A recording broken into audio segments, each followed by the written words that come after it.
Em, Buenas noches para todos y para todas. Espero que se encuentren muy bien y damos inicio a este nuevo encuentro de caos en el que vamos a hablar de otro personaje bien importante. Yo traté de seguir como una línea temporal entre los personajes, pero finalmente Kepler nace antes que Galileo. Son como contemporáneos, de hecho se conocieron, intercambiaron cartas y toda la cosa. Entonces, bueno, finalmente decidí poner primero a Galileo como por el tema de que él es el que cambia, o sea, revoluciona lo que significa la ciencia, es el que inicia con el método científico, pero claro que Kepler también hace otras revoluciones muy importantes, sobre todo en el campo ya específicamente de la astronomía. Entonces, bueno, ahora que ahí creo que sí lo están viendo, este es un retrato hecho de Kepler. La verdad no me acuerdo quién es el artista, no sé si alguien lo recuerda por ahí, lo escribe, pero bueno, ahora sí como un retrato de Kepler y no sé por qué cuando abro la presentación se desaparece, pero bueno, si vuelve a pasar eso con alguna de las otras imágenes, yo lo pongo pequeño nuevamente y se los muestro. Entonces, bueno, ay no, va a pasar con todas las imágenes por lo que veo. Uy, no, bueno, creo que con las imágenes más pesadas. Mira, ya me carga aquí, mejor dicho. Voy a recargar la página, a ver, porque la verdad sí me gusta que vean las imágenes. Bueno, primeros años de Kepler. Kepler nació en la ciudad de, no sé cómo se pronuncia, porque obviamente es alemán, entonces voy a decir Wilderstadt, algo así, no sé cómo se pronuncia, pero nació en esta ciudad de Alemania, todavía era el Sacro Imperio Germánico en ese momento, entonces nació en esa ciudad bien, bien bonita, bien pintoresca de Alemania. Tenía varios hermanos, si no estoy mal, tenía como 3 hermanos. Bueno, tenía a sus padres, a su papá y a su mamá. Su padre era soldado, entonces casi no estaba en casa porque siempre estaba por allá peleando diferentes guerras que habían en la época. Entonces él finalmente no tuvo mucha relación con su padre. El padre de él, de hecho, muere cuando él tenía como 5 años, o bueno, ni siquiera se sabe muy bien, solo se sabe que se fue a una guerra y nunca volvió. Entonces se asume pues que murió en la guerra, pero claro, entendemos que en ese momento la comunicación era mucho más difícil. Entonces eso es lo que se sabe, que salió de casa rumbo a alguna batalla y nunca volvió.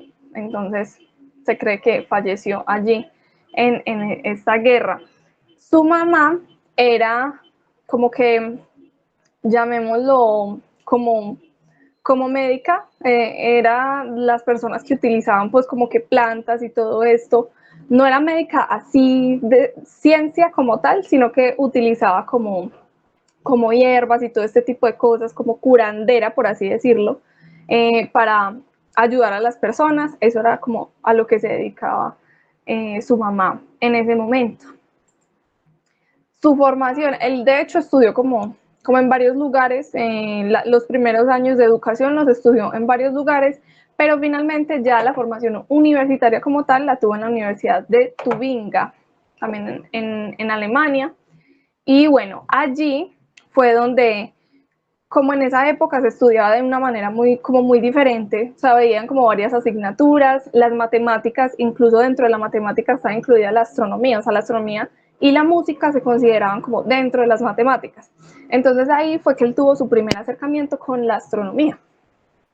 Y ahí es donde viene un personaje bien, bien importante. Ay, me lo salté, pero bueno, no, que lo hice. Bueno, viene un personaje muy importante que es su profesor, y este profesor, al ver que Kepler era pues un estudiante muy destacado, le explica este otro sistema, o sea, solo a él, a todos los estudiantes en ese momento le siguen enseñando el sistema tolemaico, le siguen enseñando que la Tierra es el centro, que todo gira alrededor de la Tierra, ¿cierto? Pero este profesor ve que Kepler es como bastante, no sé, tiene un pensamiento como un poco más amplio, es más juicioso, no sé, y decide contarle o mostrarle un poco el sistema copernicano. Entonces, el profesor, cree completamente en el sistema copernicano y le pasa como este conocimiento a Kepler, y Kepler queda completamente maravillado, y desde ahí en adelante él siempre se va a declarar copernicano. Él cree completamente en el heliocentrismo, y de ahí van a surgir algunas cosas bien importantes, bien interesantes, pero ahí lo iremos viendo de a poquitos. Entonces, bueno, luego hay una vacante después de que ya se gradúa de la universidad. Hay una vacante en la Universidad de Graz para ser profesor de matemáticas. Graz es una ciudad en Austria, que es de hecho como un centro cultural. Se cree que hay como muchas universidades allí, hay diferentes centros como intelectuales, y allí necesitan un profesor de matemáticas. Entonces Kepler aplica a esa vacante y empieza a dictar matemáticas en esta universidad.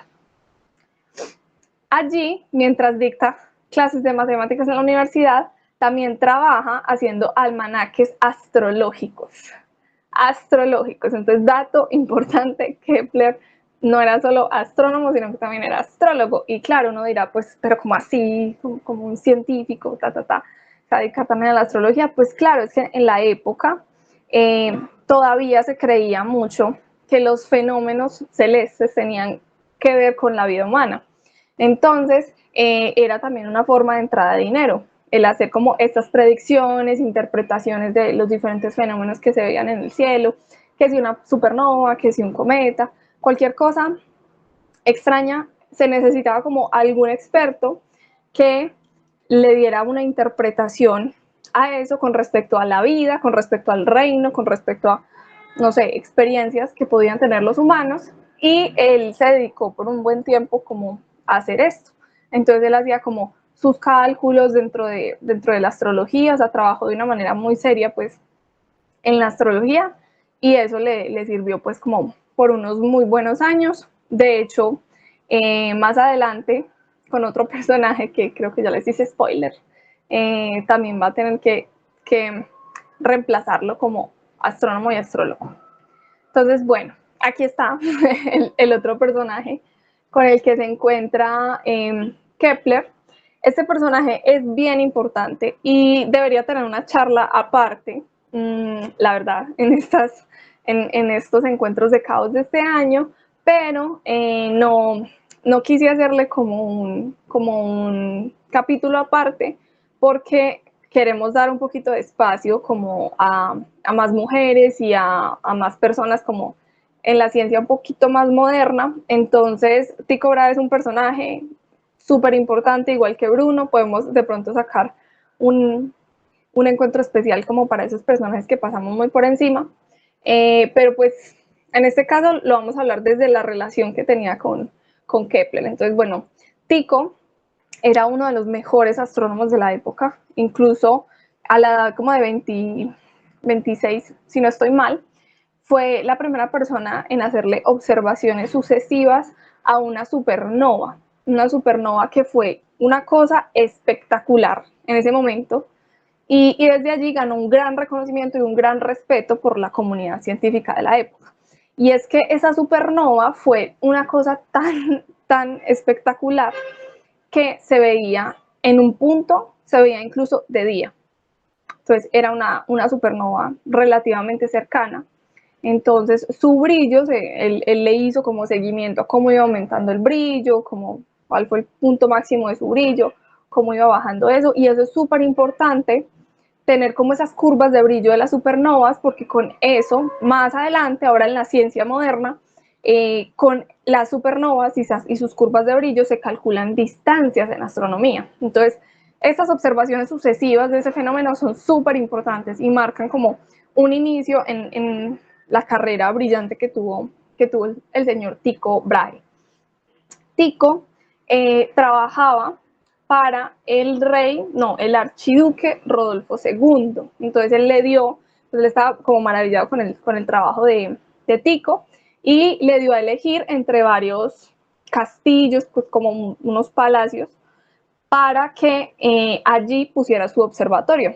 Y le patrocinó también la creación, la construcción de diferentes instrumentos astronómicos. Entonces Tycho pudo dedicar una muy buena parte de su vida a construir esos instrumentos de medición en astronomía y a estudiar, a hacer observaciones. Entonces Tycho era el que en esa época tenía las mejores herramientas para hacer cálculos y mediciones del cielo. Entonces, en ese momento, igual, pensemos lo que es hace bastante tiempo, pues todavía no había como tanta exactitud en las medidas. Entonces, todo tenía unos errores un poco grandes con respecto a los errores que se manejan hoy en día. O sea, en ese momento eran errores de 10 minutos de arco, 10 minutos de arco refiriéndose a medidas en el cielo, ¿cierto? Es como cogemos el cielo, lo dividimos en, en grados, entonces si es la vuelta entera son 360 grados, cada grado lo dividimos en minutos y cada minuto lo dividimos en segundos. Entonces, las medidas tenían unos errores bastante importantes, pero Tycho con sus instrumentos logró rebajar mucho esos errores. Entonces, hay como una diferencia entre las herramientas que tenía Tycho para sus observaciones y, por ejemplo, lo que alcanzó a medir Copérnico, que también Copérnico, pues, maravilloso toda su investigación, pero pues él no tenía unas herramientas suficientes como para achicar mucho más ese error. ¿Qué pasa con Tycho? Tycho ha trabajado mucho tiempo haciendo esas observaciones, tiene todas estas medidas y es bastante como cauteloso con su trabajo, con lo que ha hecho, pero él está como maravillado con el trabajo de Kepler y lo contacta. Contacta a Kepler, le muestra de hecho su trabajo, le muestra los datos que ha obtenido, todo esto, y empiezan a trabajar juntos. Sin embargo, no se llevan muy bien. O sea, tienen como sus disputas, tienen una relación como un poquito difícil, llamémoslo difícil, y tiene una relación un poco difícil, sobre todo porque Tycho es fiel creyente de que la Tierra es el centro del universo, ¿cierto? Y como ya sabemos, Kepler tenía ya esta idea del heliocentrismo, ya pues para él era como, pues no hay lógica en otra cosa que no sea el heliocentrismo, y Tycho tenía pues la idea de que la Tierra era el centro, definitivamente. Entonces, este es el sistema de Tycho, pero es curioso, porque este sistema es como que, ok, tenemos a la Tierra y tenemos la Luna orbitando la Tierra y luego tenemos al Sol orbitando la Tierra, pero todos los demás planetas están orbitando alrededor del Sol. Y si uno lo ve como aquí, como él lo plantea, uno dice, ok, no es correcto porque pone la Tierra en el centro, ¿cierto? Y ya sabemos que el centro, no sé, de masa del sistema solar es el Sol. Entonces, no tiene lógica verlo desde ese punto. Pero,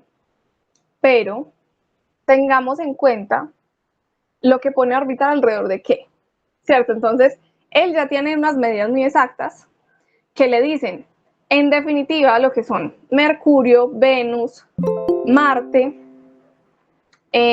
Mercurio, Venus, Marte, Júpiter, Saturno, están orbitando el Sol. Él tenía las medidas y la única forma de explicar eso es están orbitando al Sol. Pero ¿cómo puedo justificar yo que la Tierra efectivamente también está orbitando al Sol? No es tan fácil como de verificar. Entonces, ¿qué pasa? Él tiene una teoría que tiene mucho sentido y es, si la Tierra también se está moviendo, ¿por qué las posiciones de las estrellas no cambian? Entonces él decía, si nos estamos moviendo alrededor del Sol, listo, ¿qué pasaría? Veríamos un movimiento de paralaje en las estrellas. Y él no midió ningún movimiento extraño en las estrellas. Las estrellas parecen estar en el mismo punto en cualquier momento del año. Entonces él dijo, definitivamente no, la Tierra está en el centro, la Tierra está inmóvil. Y él tiene, la verdad es que él tiene una forma de pensar muy lógica y que si uno lo piensa en ese momento, es claro, tiene todo el sentido. El problema es que en ese momento no se sabía qué tan lejos estaban esas estrellas. Y las estrellas del fondo, ¿cierto? O sea, como las que él pone aquí, están tan lejos que ese movimiento, que sí existe porque la Tierra sí se está moviendo, ese movimiento no se nota. O sea, no se nota con los instrumentos que él tiene en la época. Pero en realidad las estrellas sí se mueven. O sea, sí aparecen como en diferentes posiciones respecto a nuestra órbita, ¿cierto? Entonces, lo que él en ese momento pensó era una prueba muy buena, muy buena realmente, sobre el tema de las distancias, el tema de las distancias en astronomía. El problema era que la suposición que él tenía en su cabeza era que las estrellas tenían que estar mucho más cerca, o sea, en ese momento no se sabía lo increíblemente lejos que están las estrellas y no se tenían los instrumentos para medir ese pequeño paralaje que hoy en día sí podemos medir y que es la forma en la que calculamos la distancia a las estrellas. Entonces, todo ese razonamiento que él hizo está muy bien. Y si lo ponemos desde otro lado, imaginémonos también que ahorita, por ejemplo, que yo estaba mirando como esta imagen, yo dije, pues pero es que esta imagen en cierto sentido tiene lógica, o sea que este sistema es parcialmente correcto. ¿Por qué es parcialmente correcto? Si nosotros tomamos como punto de referencia la Tierra en lugar del Sol, no como el centro del sistema solar, sino como punto de referencia, es decir, yo estoy parada en la Tierra, ¿cierto? Y veo el sistema desde afuera. Yo pongo a la Tierra en todo el centro y miro cómo se comporta el sistema desde afuera. Lo que yo voy a ver es la Luna orbitando alrededor de la Tierra y el Sol y los demás planetas orbitando alrededor de la Tierra. Si yo tomo como referencia la Tierra, ¿cierto? Como un punto de vista para hacer los cálculos más fáciles. Eso es lo que se puede observar experimentalmente. Claramente sabemos que en realidad la Tierra se está desplazando alrededor del Sol, pero si yo quisiera usar ese otro marco de referencia, la teoría de Tycho es correcta. Entonces él tenía unas ideas bastante buenas, solo que tenía unos limitantes con respecto al error que se puede calcular en esos momentos por los instrumentos. Pero en realidad como que su punto de vista tiene lógica.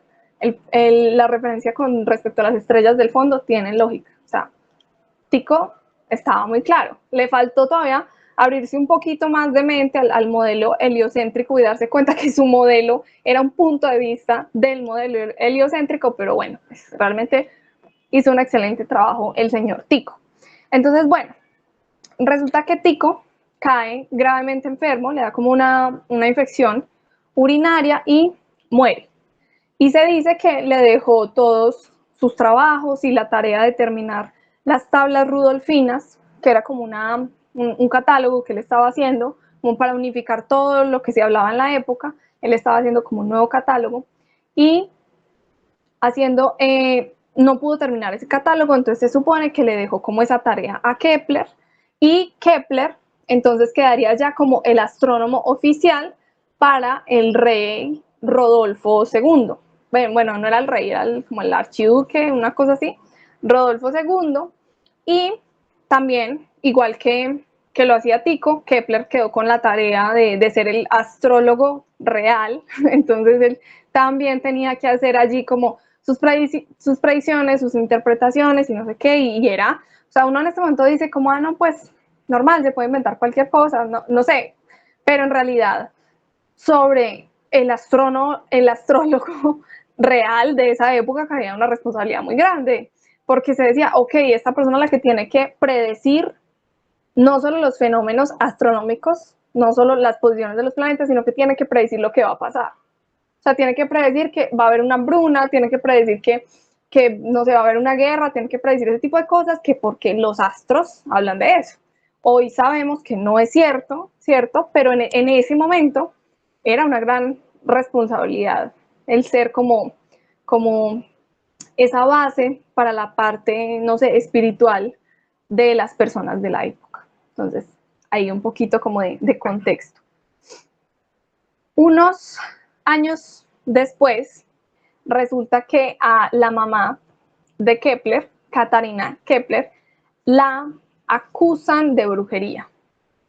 Y esto es una cosa bastante seria en la época, porque la tuvieron encarcelada, la iban a torturar, y Kepler estuvo años luchando, enviando cartas, haciendo un montón de cosas para que no fueran a enjuiciar a su madre, para que no la acusaran de brujería, porque en ese momento una persona, o sea, una bruja, ¿cierto? Era como, mejor dicho, para la, no sé si para la hoguera no, o para la horca, o no sé para dónde los mandaban, la verdad no sé muy bien, pero era lo peor, o sea, era como de lo peor para la época.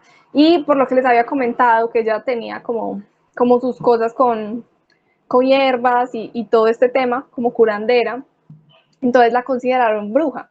Entonces eso fue una pelea impresionante para Kepler, y recordemos que Kepler finalmente vivió la mayor parte de sus primeros años, desde que uno más o menos tiene como una buena memoria, a partir de los 5 años vivió solo con su mamá. Entonces, definitivamente la mamá de Kepler era algo fundamental para el astrónomo, y él la defendió lo más que pudo por mucho tiempo, hasta que finalmente la liberaron.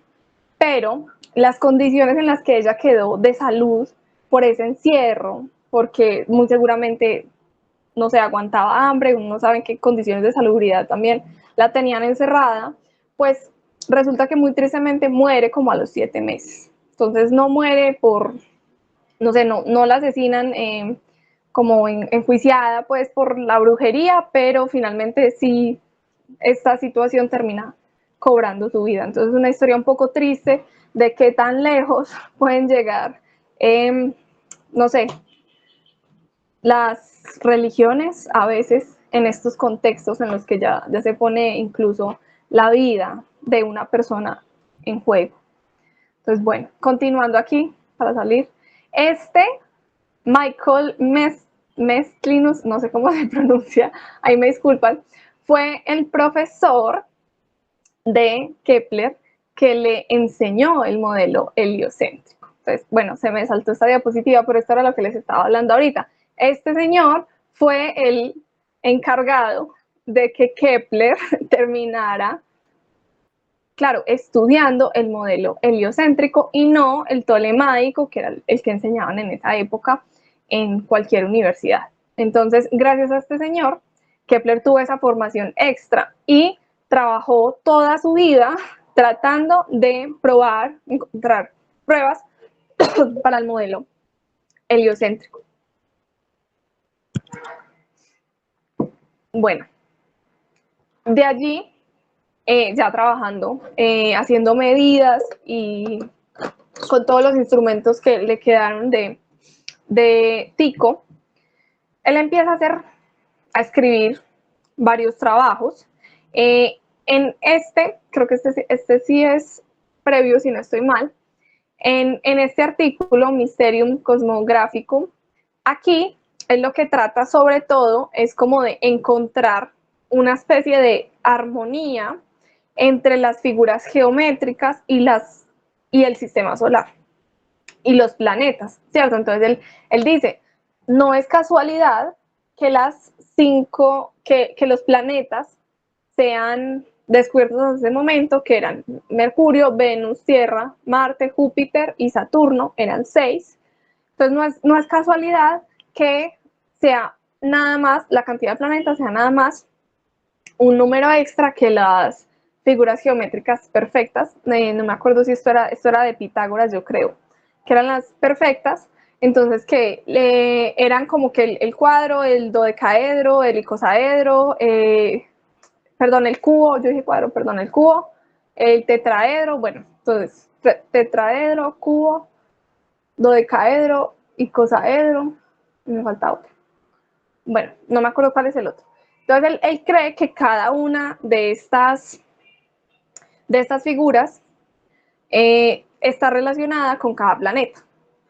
Entonces, él como que excluye a Mercurio, como olvidémonos de Mercurio, Mercurio no existe, y los otros los relacionó con cada una de estas figuras, porque él quería encontrar como una lógica allí, una armonía entre el sistema solar y las figuras. Entonces él era muy amante de la matemática y amante de la astronomía y tenía que encontrar como una relación entre ambas. Entonces este fue como uno de sus primeros trabajos tratando de crear como esta relación.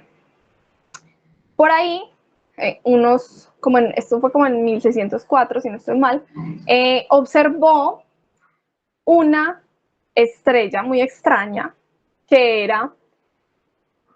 aumentó su brillo y luego dejó de brillar.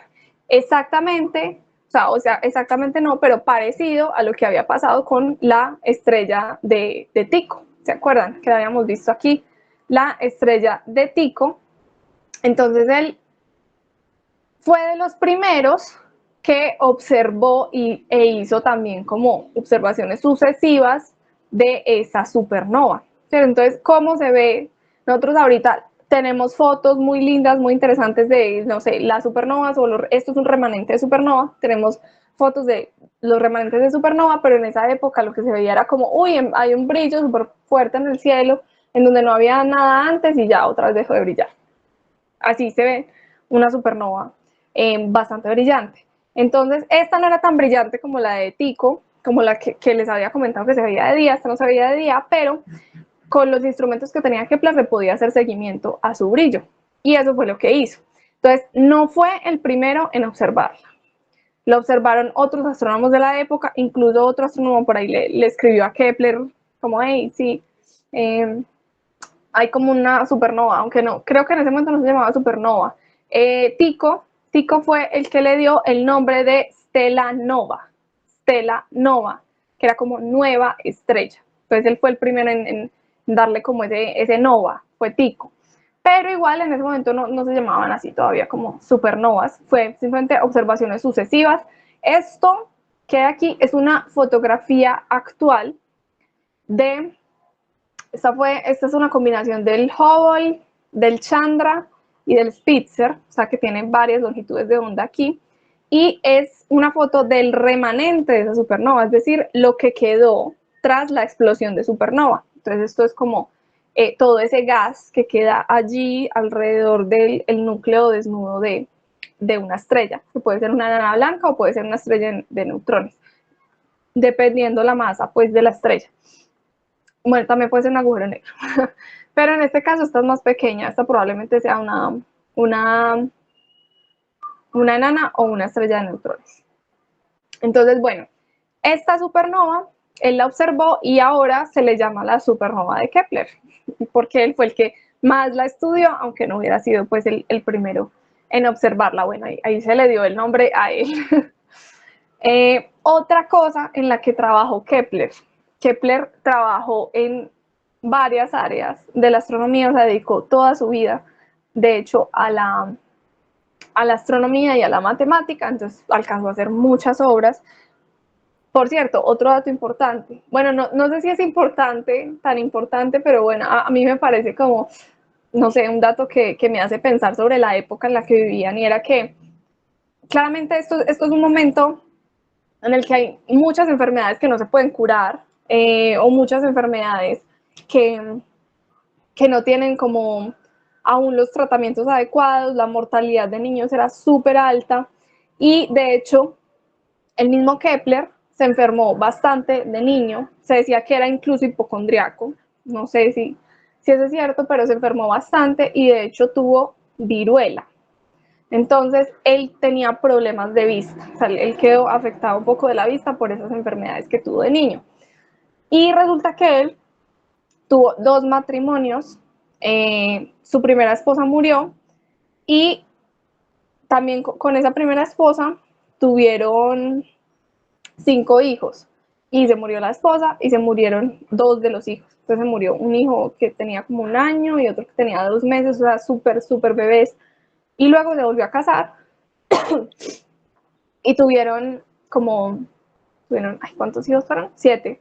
7 hijos, de los cuales se murieron 3. Entonces, a la final, Kepler tuvo como 12 hijos y se murieron 6, se le murieron la mitad. O sea, es un dato que a mí me pareció un poco fuerte porque, no sé, eso debe ser también algo que marca un poco la vida para las personas. No es lo mismo en la actualidad, ¿cierto?, a cómo se veía en la época, porque en la época de pronto era algo como, sí, es muy probable, no sé, o sea, tampoco sé cómo se veía ese tema de la mortandad infantil en la época, pero sí era algo bastante común y bastante triste, o sea, no pasar ni siquiera de la infancia porque la medicina en la época pues no daba para eso. Ahora agradezcamos a las tecnologías modernas que es mucho más fácil llegar a la edad adulta de lo que lo eran en esa época con tantas enfermedades incurables. Entonces, bueno, ahí me salió un poco, volviendo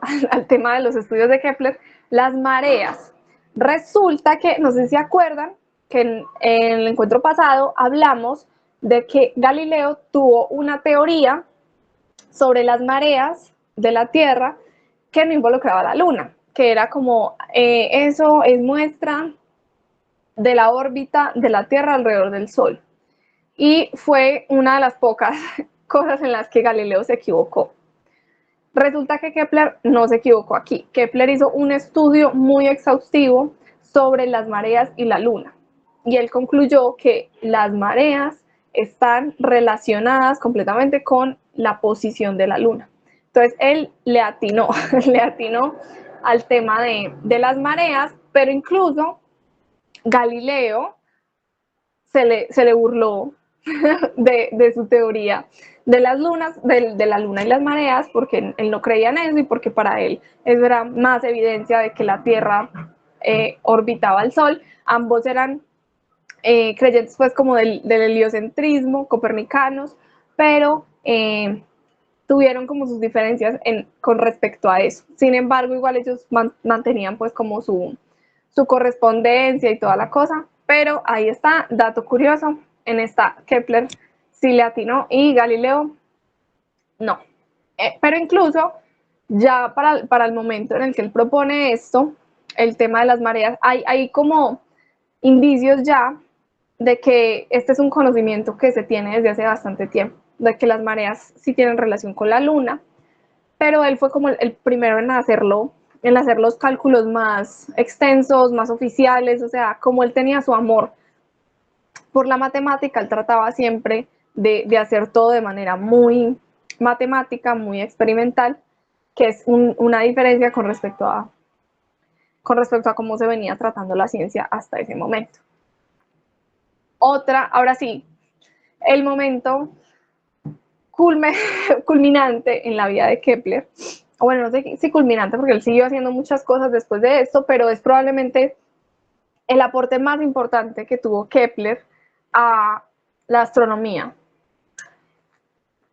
Y son sus 3 leyes, las 3 leyes de Kepler. Entonces, él se quedó con los instrumentos de Tycho y se quedó haciendo los datos de Tycho y se quedó haciendo más observaciones y más cosas.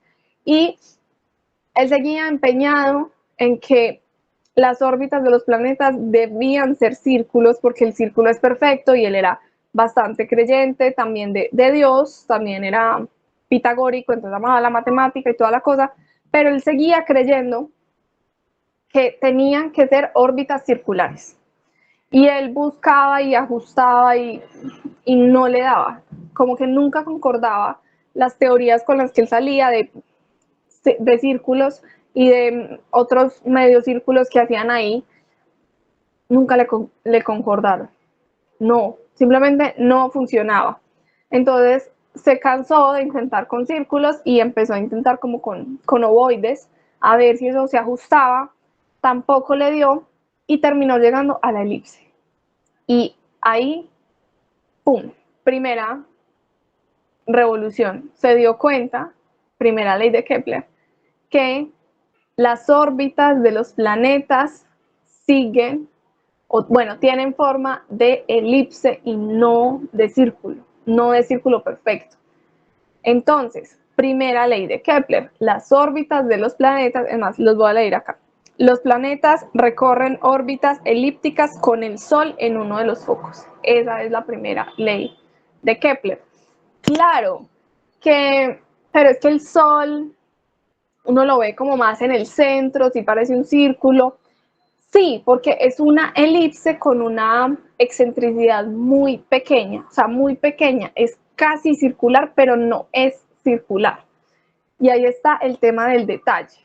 Entonces, Copérnico, en el momento en el que salió con la teoría, en el que descubrió pues que definitivamente tenía que ser el Sol en el centro, los planetas alrededor, el heliocentrismo, no tenía todavía los instrumentos para medidas tan exactas y dejó pasar, cuando hizo los cálculos, dejó pasar errores grandecitos con respecto a la distancia de los planetas, con respecto al movimiento de los planetas. Él lo dejó pasar como, ay, bueno, será porque no tengo los instrumentos. Él lo dejó pasar. Pero Kepler no dejó pasar eso. Kepler estaba tratando de hacerlo lo más perfecto posible, o sea, lo más cercano a la realidad posible. Entonces, él sí dijo, a esto le voy a tener que meter cambios hasta que me dé, hasta que la matemática se me ajuste con la observación. Cosa importante, muy importante el pensamiento de Kepler. Entonces, él fue el que descubrió que efectivamente los planetas hacen movimientos elípticos alrededor del Sol. El Sol está en uno de los focos. Lo que pasa es que ese foco está muy cerca del centro, entonces nosotros no notamos como tan fácilmente ese tema como de que esté en uno de los focos. Otra cosa muy importante que descubrió de hacer como los cálculos y bueno, ok, listo, ya, confirmado, es una elipse. Ahora, segunda ley. La recta trazada desde el Sol al planeta barre áreas iguales en tiempos iguales. Entonces, si yo trazo una línea recta desde el planeta hasta el Sol, luego, en otro momento, el área que se me forma acá, en el transcurso de un mes, tiene que ser la misma área que se me forma acá en el transcurso de un mes. Claro, ¿qué pasa? Si yo estoy más lejos, si el planeta está más lejos en ese momento del Sol, digamos, este semicírculo que se va a formar acá es más pequeño, pero se compensa con la distancia al Sol. Mientras que acá, este semicírculo puede ser más grande, pero la distancia al Sol es más pequeña. Entonces, siempre van a ser áreas iguales. Siempre. O sea, es como el equilibrio que tienen las órbitas de los planetas. Entonces, ¿esto qué implica? ¿Qué implica? Que cuando está más lejos, el planeta cuando está más lejos del Sol, se mueve más lento, mientras que cuando está más cerca, se mueve más rápido. Y así es que se mantiene como ese equilibrio. Entonces aquí vemos que este es un pedazo más pequeño, claro, en un mes va más lento. Este es un pedazo más grande, en un mes va más rápido. Y así fue que él descubrió como esa otra relación. Dato importante que no había mencionado. Esto lo hizo estudiando muy juiciosamente la órbita de Marte, específicamente, y por eso lo puse acá y no lo mencioné. Esta es como una fotografía del movimiento de Marte en el cielo en días consecutivos, porque hace eso, avanza, se vuelve y avanza por el movimiento de la Tierra. Entonces ya, cuando uno tiene en cuenta el movimiento de la Tierra, y la Tierra es más rápida que Marte porque está más cerca al Sol, cuando uno tiene en cuenta el movimiento de la Tierra, pues va a ver que el planeta, que es más lentico, pues como que va adelante, pero cuando la Tierra se acerca, ya como que se frena, empieza a ir para atrás y ya luego otra vez vuelve a ir hacia adelante. Entonces, el movimiento retrógrado de los planetas es generado en realidad por el movimiento de la Tierra, que la Tierra es más rápida. Pero entonces él, tomando todo eso en cuenta, ya con el modelo heliocéntrico en su cabeza, y ajustándolo todo, le dio a donde era. La matemática se ajustaba perfectamente a los datos experimentales que él tenía. Tercera ley de Kepler. Los cuadrados de los periodos de revolución de los planetas alrededor del Sol son proporcionales a los cubos de sus distancias medias al Sol. Eso suena todo enredado, ¿cierto? Pero básicamente, si aquí metemos el tiempo que se demora el planeta en darle una vuelta al Sol, por ejemplo, ponemos la Tierra, entonces un año, ¿cierto? Aquí hay una constante que dependiendo de las unidades que uno utilice, va a ser 1 o va a ser otro valor. Y esto es la, la distancia media del Sol a el planeta, que en realidad sería, ¿cómo es que se llama? Uy, se me fue. En realidad es el semieje mayor. Esa sería como la distancia media. Entonces, recordando pues el tema de que son focos, entonces hay un semieje mayor, hay un semieje menor, ¿cierto? Porque el Sol está en un foco. Entonces, si tomamos en cuenta esos datos, esto se mantiene. Y esta ley, que uno la puede ver como, ok, pues, pero eso, ¿qué me dice? ¿Qué me indica? ¿Cómo así? Porque tengo ahí un cuadrado, hay un cubo. Este es el primer momento en la historia de la astronomía en la que se crea una ley matemática que permite describir un fenómeno, que son las órbitas de los planetas, de todos los planetas. En general, la que tú, o sea, el sistema que tú quieras. Claro, en ese momento solo se sabía del sistema solar, pero tú aquí metes los datos de cualquier planeta del sistema solar. ¿Cuánto es el año de Júpiter? Y conociendo esta constante que se puede hallar con los datos de la Tierra, únicamente con los datos de la Tierra, tú puedes saber, por ejemplo, solo con esta ecuación puedes saber a qué distancia está Júpiter. Súper importante. Primer momento en el que ahora se puede saber exactamente cuál es la distancia de un planeta al Sol, conociendo cuánto se demora en darle una vuelta. Entonces, la revolución que hace Kepler en la astronomía es impresionante. Ahora sí se puede empezar a predecir mucho mejor los movimientos de los cuerpos. Incluso años después, momentos después de haber publicado esto, se puede comprobar fácilmente, todo el mundo lo puede comprobar, que esta teoría es real, que esta ley es real, porque hay un tránsito de Venus. Y con esto se puede predecir ese tránsito de Venus. Entonces ahí ya queda como súper reafirmada la teoría de, bueno, la ley, la tercera ley de Kepler. Funciona, el modelo funciona exactamente bien, somos capaces de predecir un montón de cosas. Vaya, cuestióneme si el heliocentrismo tiene sentido o no tiene sentido. Ahora que se puede predecir de esta forma tan exacta, ahora esto le da más fuerza al modelo heliocéntrico, le da más fuerza a las otras pruebas que encontró Galileo de que definitivamente la Tierra orbita alrededor del Sol y el resto de planetas orbitan alrededor del Sol. Entonces, esta ley es, o bueno, esta ley no, estos trabajos, todas estas observaciones y en sí la actitud que tiene Kepler frente a la astronomía es lo que genera que la astronomía a partir de ese momento se pueda considerar una ciencia natural. Una ciencia natural. O sea, recordemos que con Galileo empieza el tema del método científico, de no nos vamos a estar imaginando las cosas, ¿cierto? De cómo debería ser el mundo, sino que vamos a hacer experimentos sucesivos y vamos a tratar de sacar leyes y cosas que describan, que nos ayuden a entender y a predecir fenómenos. Entonces, Galileo es el que pone como sobre la mesa ese método científico, lo organiza y toda la cosa, y lo pone pues en práctica, claro, y de ahí saca sus leyes del movimiento.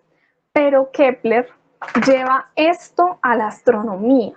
Kepler permite que la astronomía deje de tener esa relación casi abstracta con, no sé, los fenómenos cotidianos, con la astrología, y se empiece a tomar ahora como una ciencia natural, una ciencia seria con base matemática. Entonces, este es el momento del nacimiento de la astronomía como ciencia natural.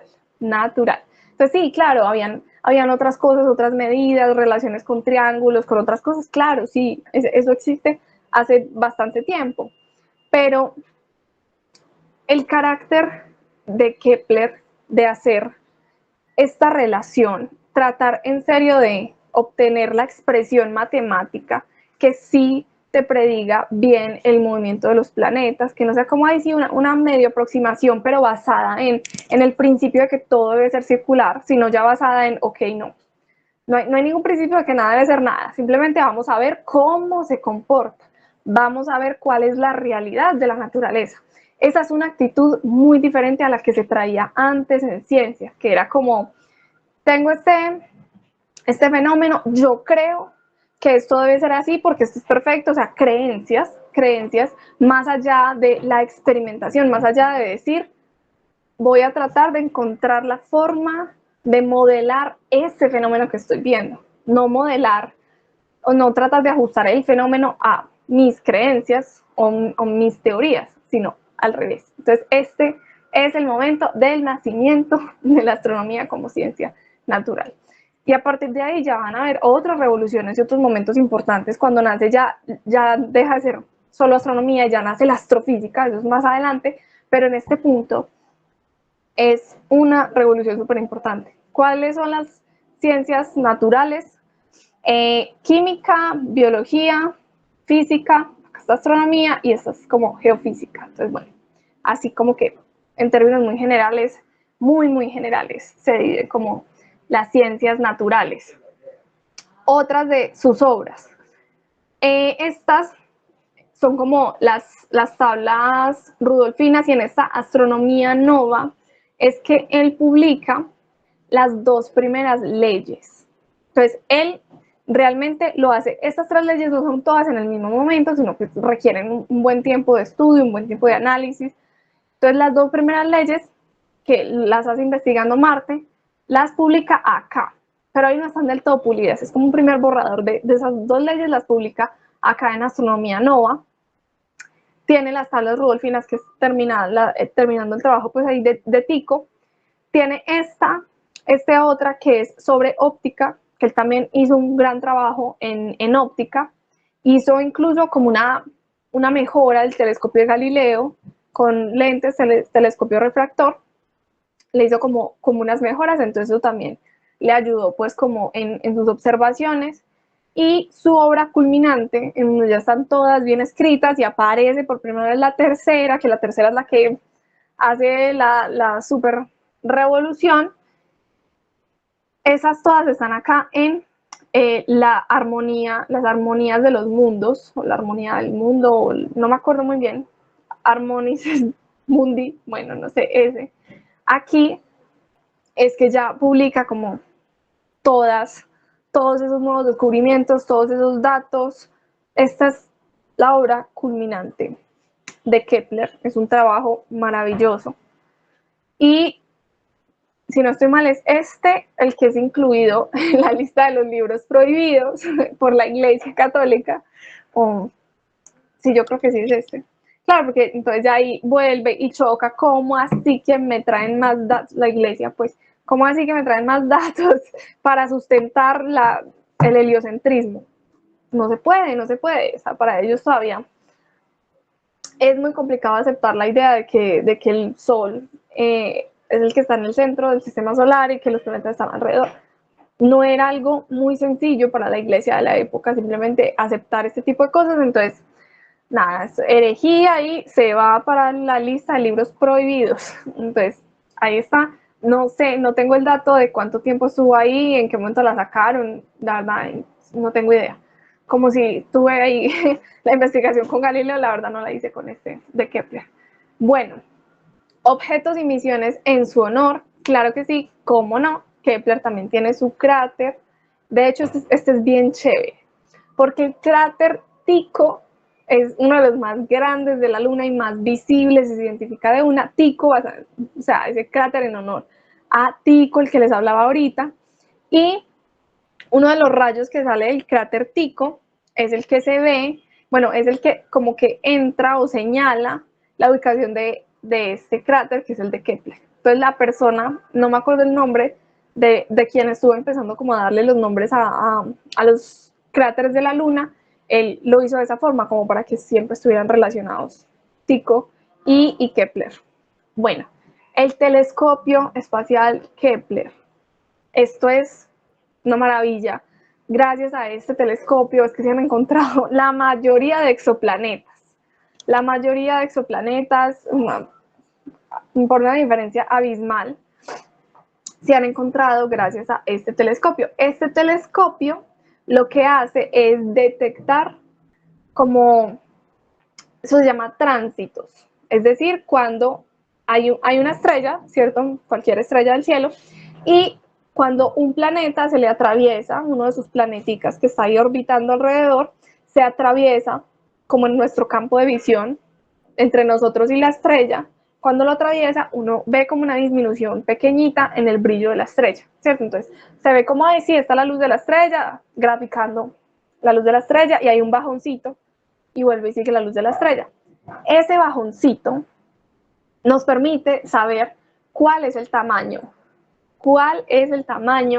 del planeta que está orbitando alrededor de esa estrella y cuál también es su periodo. Y con el periodo, recordemos, gracias a las leyes de Kepler, con el periodo también tenemos la distancia a la estrella. Entonces, imagínense toda la información que podemos obtener de esa detección de la luz de una estrella. Entonces, este es el trabajo que hace este maravilloso telescopio espacial Kepler. Y ya sabemos que el conteo de exoplanetas va en más de 5.000, de los cuales una muy buena cantidad, yo no sé, como el 90%, una cosa así muy alta, ha sido gracias a este telescopio espacial. Entonces, yupi a este telescopio espacial.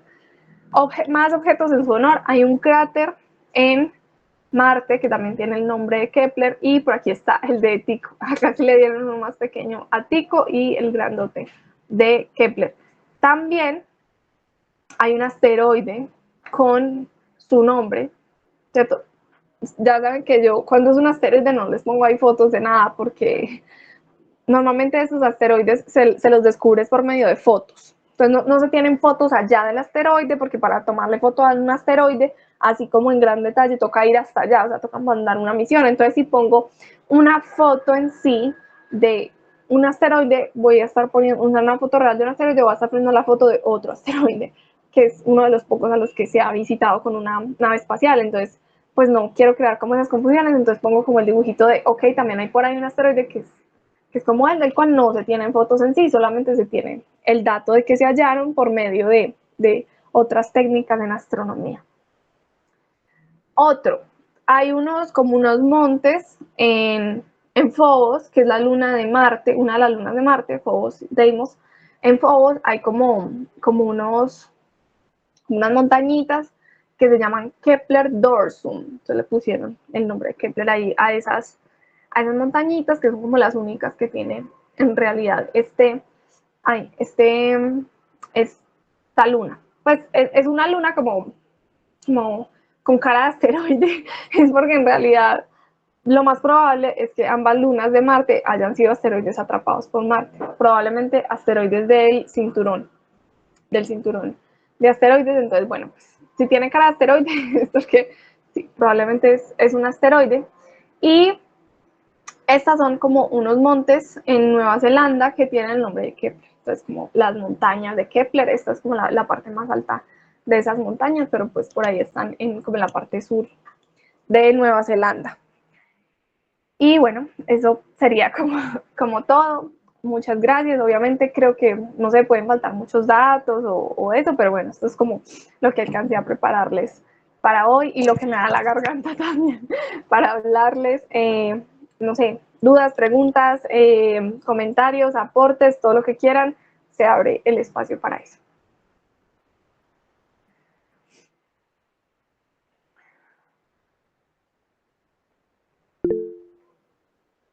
Hola, ¿cómo estás, Teodoro?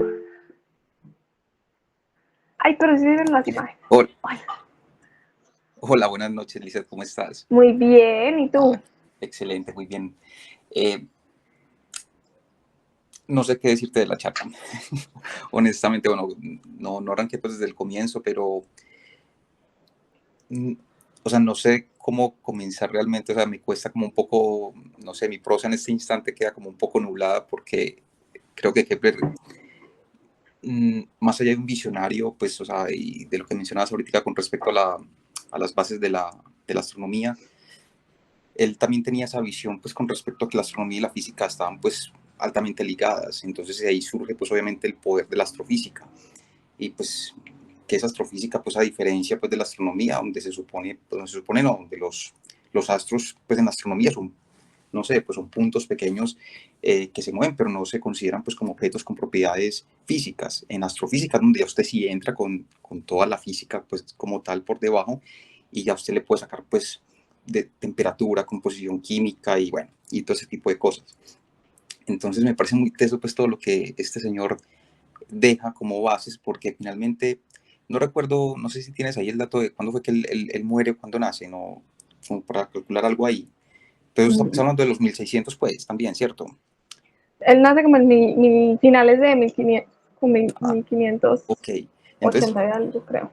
si pudiésemos despertar a Kepler hoy y decirle que en el 2021, que me puedo equivocar la fecha también, pero bueno, supongamos que fue entre pandemia y no pandemia, y le decimos a Kepler que gracias a lo que a formular esas leyes del movimiento y poder calcular órbitas, fuimos capaces de reescribir el funcionamiento de los cielos, al menos en un pedacito, que en algún momento de alguna charla lo comenté, que era que por primera vez en la historia fuimos capaces de lanzar un orbitador de impacto cinético y darle a un objeto, no sé a cuánta distancia estaba aquí de la Tierra, a dimorfos y a didimos, o sea, eso para qué debe ser, no sé, o sea, si que puede escuchar eso, pues que escuche, porque, o sea, es muy teso realmente que hayamos logrado hacer algo como esto, o sea, con sus leyes del movimiento planetario, con todo ese tipo de cálculos que se fraguaron en ese instante, nunca se iba a suponer el que íbamos a llegar a hacer eso, o sea, hoy podemos poner a orbitar la Estación Espacial Internacional en donde queramos realmente, podemos lanzar el James Webb, vamos a lanzar el nuevo telescopio, el que va a ser compañía, el de esta muchacha New Grace Telescope, se me olvida el nombre en este instante, pero bueno, podemos colocar en cualquier punto del universo cualquier objeto realmente, podemos ir y volver desde los rincones del universo con lo poco que tenemos de tecnología que es lo suficientemente potente para hacer ese tipo de cosas. Entonces, vuelvo y repito, o sea, fuimos capaces de reescribir el cielo bajo las leyes de Kepler. Y eso me parece algo fenomenal. Aparte que es un tipo, pues lo menciona ahorita con respecto a la astrología. O sea, él combinó y mezcló muchos de los conceptos que hoy en día, pues evidentemente, ya, pues digamos lo que, no es que uno se ría de ellos, pero finalmente que no tienen una aplicación o no tienen ningún tipo de sentido, pues estudiarlos bajo esa óptica, pues de lo que entendemos hoy, cómo es que funciona el universo. Pero o sea, para el tiempo en el que él estaba era algo completamente comprensible. Y pues teniendo en cuenta la mamá también que era astróloga y quién sabe cuántas ideologías le metió y le vendió bajo esta idea. Entonces, bastante interesante la vida de Kepler y pues haber coincidido con Tycho Brahe también me parece una cosa impresionante. Pues, o sea, o sea, se combinaron muchas personas porque está entonces lo de Copérnico, lo de Galileo, lo de Tycho Brahe, lo de Kepler y Giordano Bruno. O sea, todos con ideas muy distintas, unos más razonables que otros, sino que, bueno, lo de Kepler sí me sorprende mucho con la astrología, pero me parece fantástico porque, o sea, finalmente son muchos caminos que te van llevando a diferentes conclusiones y al final de la historia, pues, mira la utilidad que tienen para nuestro entendimiento y pues que podemos hacer grandes cosas afortunadamente a partir de todas estas leyes del movimiento. Y pues nada, no, simplemente quería aportarte eso y no, fantástica nuevamente toda esa información con respecto a este personaje. O sea, la verdad que desconocía muchas cosas de él. Mm, no, eso era todo realmente. Listo, muchas gracias. Ay, muchas gracias, Teodoro. No, con Súper, todo súper lo gusto. que nos comentas. Y sí, finalmente es súper increíble ver como toda esa revolución que se generó gracias a, gracias a sus aportes, a sus importantes aportes la ciencia, específicamente a la astronomía. La verdad es que sí es una cosa muy, muy revolucionaria. De hecho, para mí esa ley de Kepler es hermosa, es hermosa y incluso la utilicé con unos chicos de preparatorio para Olimpiadas de Astronomía para calcular en 2 pasos el tamaño del agujero negro en el centro de la galaxia. O sea, es una cosa tan simple como esa. O sea, podemos coger la foto, bueno, las fotos sucesivas que se tomaron del agujero negro del centro de la galaxia y nosotros mismos podemos hacer el cálculo de la masa de ese agujero negro. O sea, uno mismo puede llegar a la cifra de 4 millones de masas solares Ajá. de ese agujero negro. Entonces es algo muy, muy maravilloso, el alcance de esta ley de Kepler. Claro que ahora, hoy en día, no es la que se usa para todo por el nivel de precisión, porque ahorita ya estamos utilizando, es la versión lo más perfeccionado posible, que es ya la relatividad de Einstein, ¿cierto? Ya sabemos que ok, no, las cosas no son así exactamente y por ejemplo, con esta ley no es tan fácil predecir el movimiento de Mercurio y es que claro, ahora sabemos que la gravedad no es como una fuerza en sí, sino que es la curvatura del espacio-tiempo generada por la materia, entonces la curva para Mercurio que está tan cerca pues genera como unos movimientos un poco inesperados en Mercurio. Ahora ya sabemos como ese tipo de cosas, pero en realidad si uno no necesita la precisión súper milimétrica que se tiene con la teoría de la relatividad, la ley de Kepler funciona perfectamente y tiene un muy buen margen de error para la época en la que él la desarrolló. Realmente para mí es algo súper impresionante y es uno de esos momentos en los que uno dice, qué loco, que todas esas herramientas raras que uno aprende en matemática terminan teniendo una aplicación tan bonita y tan interesante en la física y en la astronomía. A veces es muy difícil de entender cómo es que la matemática modela la realidad. Es muy lindo. Entonces, definitivamente este pensamiento de Galileo, de Kepler, nos trae una revolución impresionante. Y eso que todavía nos falta otro grande, grandote, que vamos a ver pues más adelante. Pero sí, la verdad, esos personajes merecen, claro que sí, mucho, mucho reconocimiento, merecen demasiado por la gran revolución que generaron en la ciencia, en el pensamiento científico, en la astronomía, en la física, en todo. De verdad, personajes maravillosos. No, y te cuento que, pues, no sé, en algún artículo, no sé en dónde fue realmente, en el que se mencionaba, pues, que, por ejemplo, que uno de los mayores descubrimientos de Isaac Newton fue encontrar las leyes de Kepler, entre toda la basura que manejaba Kepler de papelería, o sea, no sé, o sea, qué tiempo tan interesante, un tiempo, pues, que combina demasiadas cosas medievales, oscurantismo, no sé, un montón de detalles que, o sea, que son los que nos tienen hoy en este tipo o sea, sostener una charla de este estilo, o sea, no sé cómo habrá sido realmente poder uno compartir, o sea, si uno pudiese regresar en el tiempo y estar con Tycho Brahe y con Kepler en ese instante en el que suceden todos esos eventos, o sea, debe ser algo, o sea, indescriptible realmente, porque, o sea, llegar a esas conclusiones, a esas concepciones, e ir en contra pues, de lo que ya se mencionaba en la charla anterior con respecto pues, a la iglesia y todo esto, pues, o sea, las limitaciones tan grandes que habían, ¿cierto? O sea, vos salir con una idea de estas, o sea, es que la ley del movimiento de Kepler, o sea, ahora que las escucho, pues ahora ya un poco más serio, pues en este punto es bastante delicado, o sea, era ir en contra de la corriente por completo y la información que tienen, o sea, la relevancia de ese poder de la física y esa combinación con la matemática, la física que tiene por debajo es muy, muy, muy compleja. O sea, no sé en ese entonces, o sea, de no tener ese tipo de ideologías que tendríamos hoy en día. O sea, si se hubiesen demorado más en aparecer todos esos conceptos, qué retraso pudiese haber presentado, pues aparte de otros eventos, pues, pero muy chévere. Sí, y es que justo en este momento que empieza como a explotar, o sea, porque la astronomía trae como un crecimiento, pues ahí como muy tranqui por muchos, muchos siglos, y Sí, aquí empieza ahí una curva así casi exponencial del avance de la astronomía, pues al nivel de que hoy en día ya fuimos capaces de detectar ondas gravitacionales, que tantas aplicaciones que se tienen ya hoy en día para tantas cosas de astronomía, ya, no sé, sabemos encontrar la, eso, otros planetas alrededor de otras estrellas. Es una cosa impresionante, la verdad, lo que se ha logrado con este avance así en unos pocos siglos de algo que no se había hecho en muchísimo tiempo. Entonces, definitivamente son estas personas que se atreven a enfrentarse hasta sus propias creencias con tal de encontrar la verdad, porque él se sintió mal hasta el final con respecto a que fueran elipses, porque para él era como, pues que, o sea, ¿por qué no círculos? Si es que el círculo es perfecto. Él por mucho tiempo tenía como esa idea de que tenía que ser así, y para él fue difícil soltar esa idea desde su parte espiritual, porque él era fiel creyente en Dios y fiel creyente en muchas cosas y en la armonía y todo esto, y él mismo llegar a una conclusión que contrariaba un poco esas creencias se le hizo difícil, pero aún así tuvo en prioridad el encontrar la verdad. Y eso demuestra mucho ese carácter de Kepler y ese compromiso con su trabajo y con la ciencia. Y eso a mí me parece maravilloso, la verdad. Maravilloso, la dedicación Sí, de Kepler.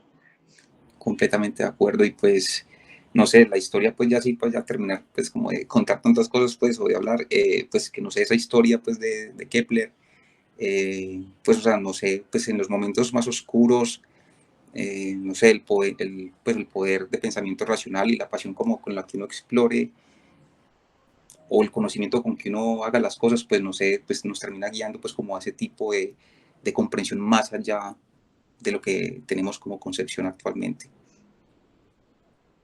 Ujú.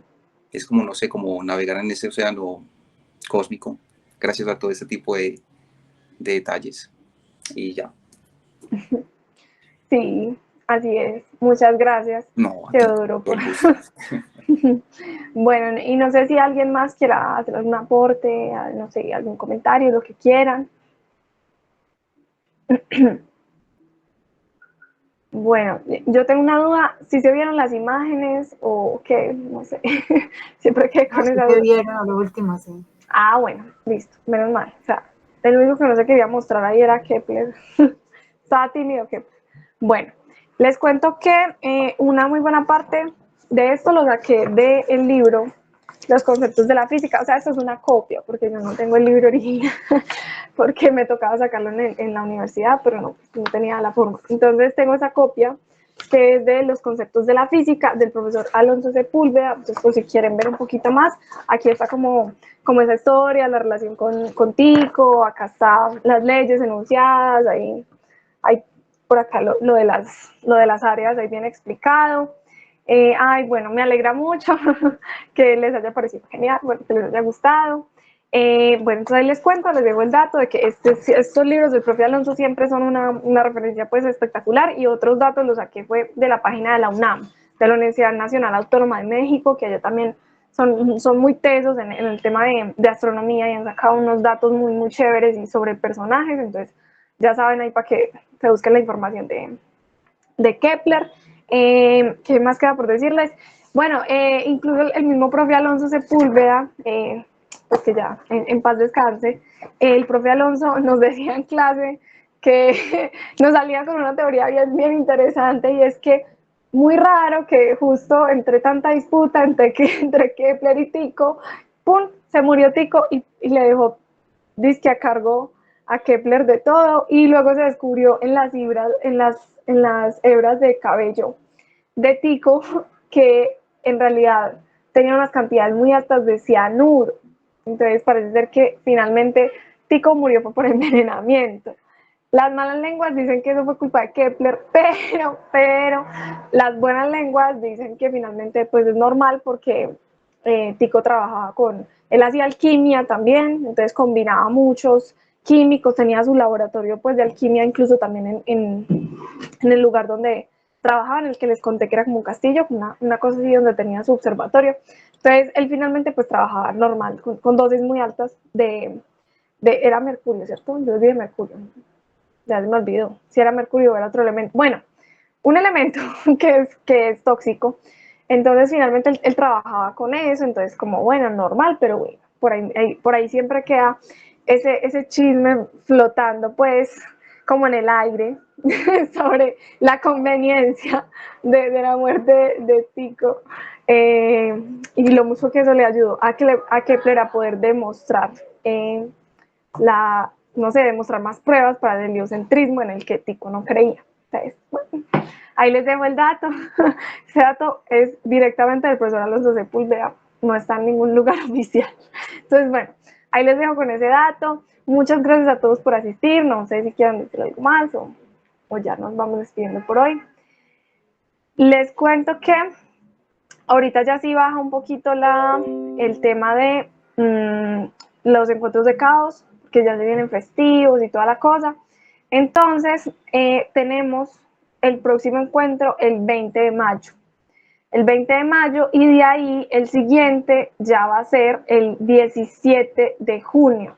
El 17 de junio estoy gestionando para traer un invitado especial, que es un compañero de la carrera que ya estaba acá, ya nos ha acompañado en otros encuentros. Acá es muy teso, trabaja sobre todo la parte como de geofísica de los planetas. Entonces, bueno, ahí les voy a estar contando más adelante quién es, cuál es el tema, pero está súper interesante. No es de personajes de la astronomía, es de lo que él está haciendo, el trabajo que él está haciendo en este momento de grado y toda la cosa. Entonces, bueno, ahí les dejo como el datico para que se animen en junio, a que no se pierdan nada, ese encuentro de caos. Y bueno, entonces nos vemos el 20 de mayo. Espero que hayan disfrutado este espacio. Yo siempre, la verdad, disfruto mucho estar acá y poder compartir como estos temas tan interesantes con ustedes.